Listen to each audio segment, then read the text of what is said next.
শুভ সন্ধ্যা বন্ধুরা। আজকে আমি পুজো দিতে ভাবছিলাম যে এখন কি বানানো যায়। তো এবার তারপরে আমি ভাবলাম যে বাড়িতে এখন পাস্তা আছে, তো পাস্তাটাকে ভালোভাবে একটু বানাই। তো প্রথমে পাস্তাটাকে ঢেলে নিলাম, জল দিয়ে লবণ দিয়ে সেদ্ধ বসিয়ে দিলাম। তারপরে দুটো ডিম ভেঙে নিলাম, স্বাদ মতো লবণ দিয়ে ওটাকে ঘুটবো। ঘোটার পরে সেদ্ধ হওয়া পাস্তাটাকে ছেঁকে নিলাম। ছেঁকে নেওয়ার পরে পরিমাণ মতো তেল কড়াইতে দিয়ে দেবো। দেওয়ার পরে কুচনো পেঁয়াজটুকু যেটা ছিল সেটা আমি কড়াইতে দিয়ে দেবো।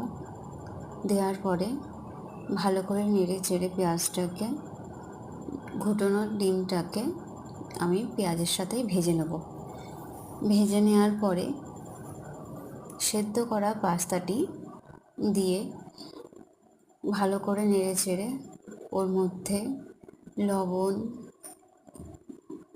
তারপরে হলো গিয়ে একটু লঙ্কার গুঁড়ো, আর হলো গিয়ে একটু গোলমরিচের গুঁড়ো, একটু অল্প একটু চিনি, যাতে ভালো একটু স্বাদ হয়।